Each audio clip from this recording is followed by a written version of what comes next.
నమస్తే. సామాన్యుడి చేతిలో సామాజిక అస్త్రం నెంబర్ 1 న్యూస్కి స్వాగతం. నేను రవీంద్ర. ఆంధ్రప్రదేశ్ రాష్ట్ర రాజకీయాల్లో జనసేన ఇప్పుడు ఎంతో ప్రాధాన్యత కలిగినటువంటి పార్టీగా దానిపై ఒక చర్చ అనేది జరుగుతుంది. మనకు తెలుసు ఆంధ్రప్రదేశ్లో జనసేన పార్టీ పరిస్థితి ఏ విధంగా ఉండేది అనేది. కానీ అప్పుడు ఎలా ఉంది, ఇప్పుడు ఎలా ఉంది ఒకసారి పరిశీలిస్తే కనుక చాలా తక్కువ టైంలో ఎక్కువ మంది ఆదరణ కలిగినటువంటి సంపాదించినటువంటి పార్టీగా జనసేన ఒక సరికొత్త రికార్డు క్రియేట్ చేసింది. దేశంలోనే 100% స్ట్రైక్ రేట్ కలిగినటువంటి కొట్టినటువంటి పార్టీ ఏదైనా ఉంది అంటే అది జనసేన. ఎందుకంటే ఆంధ్రప్రదేశ్లో జరిగినటువంటి ఎన్నికలకు సంబంధించి 21 స్థానాల్లో పోటీ చేసినటువంటి జనసేన 21 స్థానాలను కూడా కైవసం చేసుకుంది. గత ఎన్నికల్లో మనం పరిశీలిస్తే కేవలం ఒకే ఒక్క సీటు, అది కూడా ఉమ్మడి తూర్పుగోదావరి జిల్లా నుంచి రాపాక వరప్రసాద్ జనసేన నుంచి గెలిచారు. జనసేనని పవన్ కళ్యాణ్ 2 చోట్ల పోటీ చేశారు, ఓడిపోయారు. అయినా కూడా ఆయన ఎక్కడా కూడా బ్యాక్ స్టెప్ వేయలే. దానికి ముఖ్యమైనటువంటి కారణం ఏంటంటే అటు ఆయన చాలా బ్యాలెన్స్ చేసుకుంటూనే ముందుకు అడుగులు వేశారు, ఇటు పొలిటికల్గా అటు మూవీ. ఇటువంటి క్రమంలో ప్రజల వద్దకు నేరుగా వెళ్ళటం, ఆ ప్రాంతంలో ప్రజా సమస్యలపై ఒక పోరాటమో ఉద్యమమో ఏదో ఒకటి ఆయన స్థాయిలో పార్టీ సపోర్ట్ చేసినటువంటి విధంగా ఆయన చేసుకుంటూ ముందుకు వెళ్ళారు. ఇలాంటి క్రమంలో 2024లో ఆంధ్రప్రదేశ్ రాష్ట్ర రాజకీయాల్లో ఒక తిరుగులేనటువంటి ఒక వ్యవస్థగా మారింది జనసేన అని చెప్పడంలో ఎటువంటి డౌట్ ఉండదు. ఇప్పుడు పొలిటికల్ సర్కిల్లో జరుగుతున్నటువంటి చర్చ అదే. 21 స్థానాల్లో గెలుపొందినటువంటి జనసేన 2 పార్లమెంటు స్థానాల్లో కూడా విజయకేతనం ఎగరవేసింది. దేశ రాజకీయాలనే శాసించేటువంటి స్థాయికి చేరారు పవన్ కళ్యాణ్ అనే ప్రచారం కూడా బాగా జరుగుతుంది. దానికి ఒక ఉదాహరణ మహారాష్ట్ర ఎన్నికలకు సంబంధించి ఆయన ప్రచారం చేసినటువంటి అన్ని నియోజకవర్గాల్లో ఎన్డీఏ కూటమి అభ్యర్థులు గెలుపొందడం దానికి ప్రధానమైనటువంటి రీజన్. ఇటువంటి క్రమంలో ఆంధ్రప్రదేశ్లో జనసేనను మరింత స్ట్రాంగ్ చేయాలి. ఇప్పుడు జనసేనని పవన్ కళ్యాణ్ ముందున్నటువంటి బిగ్ టాస్క్. దానికి ఉదాహరణగానే జరుగుతున్నటువంటి పరిణామాలు మనం చెప్పుకోవాలి. ఉత్తరాంధ్ర పర్యటనకు వెళ్ళినటువంటి పవన్ కళ్యాణ్ చాలామంది పార్టీలోకి రావటానికి ఇష్టపడ్డారు. అలాగే ఇప్పుడు చర్చలు కూడా జరుగుతున్నాయి. ఇప్పటికే కొంతమంది వైసీపీ నుంచి జనసేనలోకి వచ్చినటువంటి పరిస్థితి మనం గమనించాం. దాదాపుగా ఒక 15 రోజుల పాటు సభ్యత్వ నమోదు కార్యక్రమాన్ని నిర్వహించింది జనసేన. రికార్డు స్థాయిలో ఎప్పుడూ లేదు. జనసేన పార్టీ ఆవిర్భవించిన తర్వాత ఇప్పటి వరకు ఆ స్థాయిలో పార్టీలోకి వచ్చిన వారి సంఖ్య చాలా అరుదు. 3 లక్షలు లేకపోతే 4 లక్షలు 5 లక్షల వరకే. కానీ కేవలం 15 రోజుల్లో దాదాపుగా 10 లక్షల మంది జనసేన పార్టీలోకి జాయిన్ అయ్యారు. అందులో కూడా యూత్ ఎక్కువ. అంటే 18 సంవత్సరాల నుంచి 40 సంవత్సరాల వరకు ఒక టార్గెట్ పెట్టుకుంటే దాదాపుగా 18 to 27 అంటే 18 సంవత్సరాల నుంచి 27 సంవత్సరాలు కలిగినటువంటి యువతీ యువకులు ఎక్కువగా పార్టీలో చేరారట. పార్టీ యొక్క సిద్ధాంతాలు కానీ పార్టీలో అనుసరిస్తున్నటువంటి విధానం కానీ వైఖరి కానీ వీటన్నిటికీ ఆకర్షితులైనటువంటి వారు పార్టీలోకి వచ్చారు. ఇప్పుడు కూటమిలో ఒక భాగం అయింది. ఒక భాగం కాదు, ఒక శక్తిగానే జనసేన ఉంది.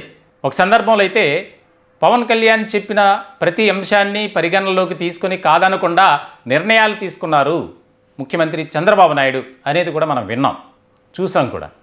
అలాగే కేంద్రంలో కూడా చక్రం తిప్పినటువంటి వ్యక్తి పవన్ కళ్యాణ్. ఎందుకంటే ఆయన ఢిల్లీ టూర్ వెళ్ళినటువంటి సందర్భంలో పర్యాటక రంగానికి అత్యధిక ప్రాధాన్యత ఇవ్వాలి, దానికి సంబంధించి ఒక ప్రతిపాదన పెట్టినప్పుడు వెంటనే కేంద్రం కూడా అంగీకరించింది, నిధులు కేటాయించింది. రాష్ట్రంలో పర్యాటక యూనివర్సిటీని నెలకొల్పాలి అనే దిశగా కూడా అడుగులు వేస్తున్నారు.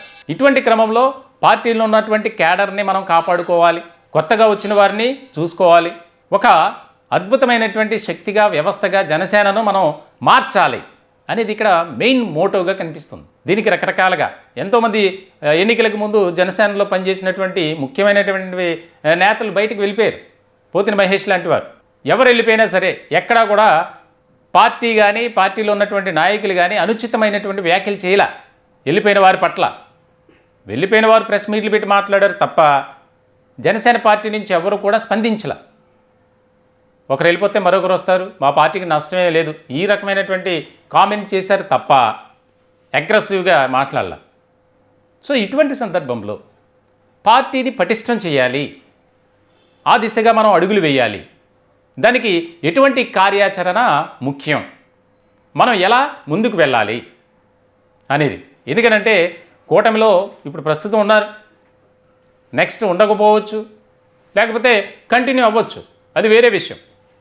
పార్టీ అంతర్గత అంశానికి సంబంధించింది కాబట్టి మనం ఏం చెప్పలేము దాని గురించి. ఏమో 2029 ఎన్నికల్లో ఒంటరిగా బరిలోకి దిగే అవకాశాలు ఉండొచ్చు. ఇప్పటికే జనసేనలో ఉన్నటువంటి కొంతమంది నాయకులు అదే అభిప్రాయాన్ని వ్యక్తం చేస్తున్నారు. ఇటువంటి క్రమంలో జనసేనాని పవన్ కళ్యాణ్ పార్టీ పట్ల, పార్టీలో ఉన్నటువంటి నాయకత్వంపై ఒక సమగ్రమైనటువంటి ఒక విధి విధానాలతో ముందుకు వెళ్తున్నారు అని చెప్పడంలో అయితే ఎటువంటి సందేహం లేదు. పొలిటికల్ సర్కిల్లో కూడా ఎక్కువగా దీనిపై చర్చ జరుగుతుంది. ఏ రకమైనటువంటి పరిణామాలు చోటు చేసుకుంటాయి, వాటన్నిటిని ఎదుర్కోవడానికి మనం ఎలా సంసిద్ధత కలిగి ఉండాలి అనేది. ఇటువంటి క్రమంలో రాష్ట్రంలో జరుగుతున్నటువంటి పరిణామాలు మనం మొన్న చూసాం. మెగా ఫ్యామిలీలోనే అల్లు అర్జున్ అరెస్ట్ తర్వాత జరిగినటువంటి పరిణామాలు, ఇప్పుడు ప్రస్తుతం చోటు చేసుకున్నటువంటి అంశాలు కూడా ఎక్కడా కూడా ఆయన ఒక రకమైనటువంటి యాటిట్యూడ్తో వెళ్ళట్లా ముందుకి. ఎక్కడ ఏది మాట్లాడినా ఇబ్బందికరమైనటువంటి పరిస్థితులు వస్తాయి, గతంలో వేరు ఇప్పుడు వేరు అనే ఆలోచన విధానంతోనే ఆయన ముందుకు వెళ్తున్నారు. ఆయనకు అప్పగించినటువంటి శాఖలపై పట్టు, అలాగే పార్టీలో ఉన్నటువంటి లీడర్స్ నాయకత్వంపై కూడా ఒక రకమైనటువంటి స్ట్రాంగ్ ఒపీనియన్తో పవన్ కళ్యాణ్ ఉన్నారు. ఒక చర్చ జరుగుతుంది. మరికొద్ది నెలల్లోనే జనసేన రాష్ట్రంలో ఒక అతిపెద్ద పార్టీగా మారబోతుంది.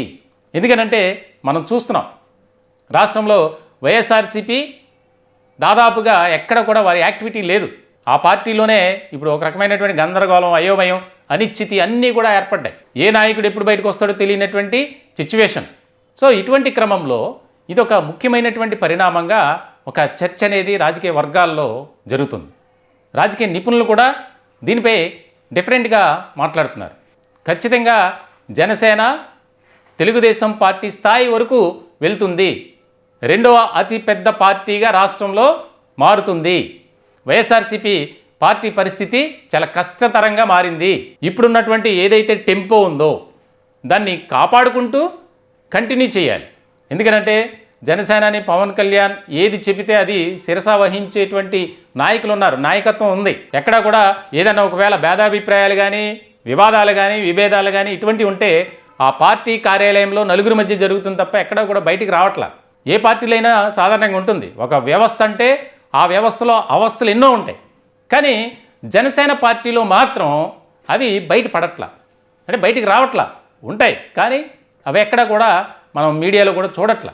ఇటువంటి క్రమంలో జనసేన పార్టీ పట్ల రాష్ట్రంలో ఉన్నటువంటి ప్రజలు కూడా ఆకర్షితులై ఉన్నారు.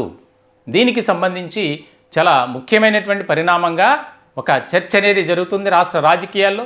ఆయన తీసుకునే నిర్ణయాలు కానీ, ఆయన వెళ్ళే విధానం కానీ, మంత్రిగా కాకుండా పార్టీ పరంగా డిప్యూటీ సీఎంగా కూడా ఆయన ఎన్నో కార్యక్రమాలు చేస్తున్నారు. ప్రజలకు ఉపయోగపడేటువంటి పథకాలు ప్రవేశపెడుతున్నారు, కేంద్రం నుంచి నిధులు తెప్పించుకుంటున్నారు. అట్ ద సేమ్ టైం పార్టీని బలోపేతం చేసుకోవడానికి కూడా ఆయన అడుగులు ముందుకు వేస్తున్నారు. మొత్తానికైతే రాష్ట్రంలో జనసేన పార్టీ ఒక అద్భుతమైనటువంటి శక్తిగా, వ్యవస్థగా మారబోతుంది అనేదైతే బాగా చర్చ నడుస్తుంది. ఈ టాపిక్పై మీ యొక్క విలువైనటువంటి అభిప్రాయాలు, సలహాలు, సూచనలు కూడా కామెంట్ రూపంలో తెలియజేయండి. మా ఛానల్ని దయచేసి సబ్స్క్రైబ్ చేసుకోండి. Thank you.